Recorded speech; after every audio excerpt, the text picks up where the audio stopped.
اور جو میری نصیحت سے منہ پھیرے گا اس کی زندگی تنگ ہو جائے گی، اور قیامت کو ہم اسے اندھا کر کے اٹھائیں گے۔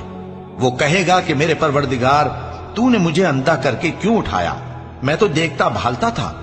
اللہ فرمائے گا کہ ایسا ہی چاہیے تھا، تیرے پاس ہماری آیتیں آئیں تو تو نے ان کو بھلا دیا، اسی طرح آج ہم تجھ کو بھلا دیں گے۔ اور جو شخص حد سے نکل جائے اور اپنے پروردگار کی آیتوں پر ایمان نہ لائے، ہم اس کو ایسا ہی بدلہ دیتے ہیں، اور آخرت کا عذاب بہت سخت اور ہمیشہ باقی رہنے والا ہے۔ تو کیا یہ بات ان لوگوں کے لیے موجب ہدایت نہ ہوئی کہ ہم ان سے پہلے بہت سے فرقوں کو ہلاک کر چکے ہیں جن کے رہنے کے مقامات میں یہ چلتے پھرتے ہیں؟ عقل والوں کے لیے اس میں بہت سی نشانیاں ہیں۔ اور اگر ایک بار تمہارے پروردگار کی طرف سے پہلے صادر اور جزائے اعمال کے لیے ایک میعاد مقرر نہ ہو چکی ہوتی تو نزول عذاب لازم ہو جاتا۔